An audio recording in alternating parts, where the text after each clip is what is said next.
try to find my way. Take me by the hand and let's go find our own space. Somewhere in between you and me, it's a piece of magic that we need to release. Ooh, and now you're looking for a good time. I think you should take a chance with me. And do you wanna get the mood right? I think you should take a chance with me.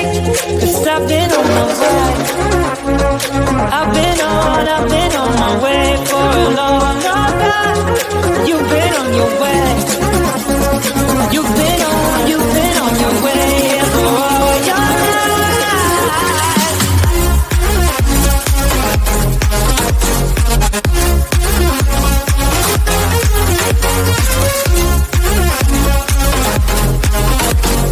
Take a chance with me.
Take me by the hand and let's go find our own space.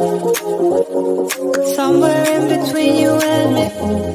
It's a piece of magic that we need to release. Ooh, and now you're looking for a good time. I think you should take a chance with me. And do you wanna get the mood right? I think you should take a chance with me. 'Cause I've been on my way. I've been on my way for a long, long time. You've been on your way. You've been on your way for all your life.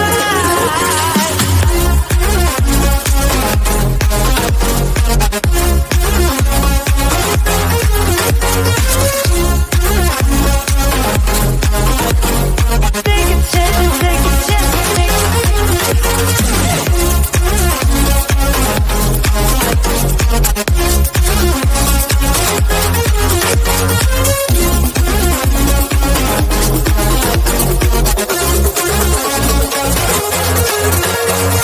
I can see the fire escape, and you can read my mind, that's why you're heading that way. Nothing will ever be the same. Before there wasn't you, I don't remember a day. Oh, and now you're looking for a good time. I think you should take a chance with me. And do you wanna get the mood right? I think you should take a chance with me. 'Cause I've been on my way. I've been on my way for a long, long time. You've been on your way.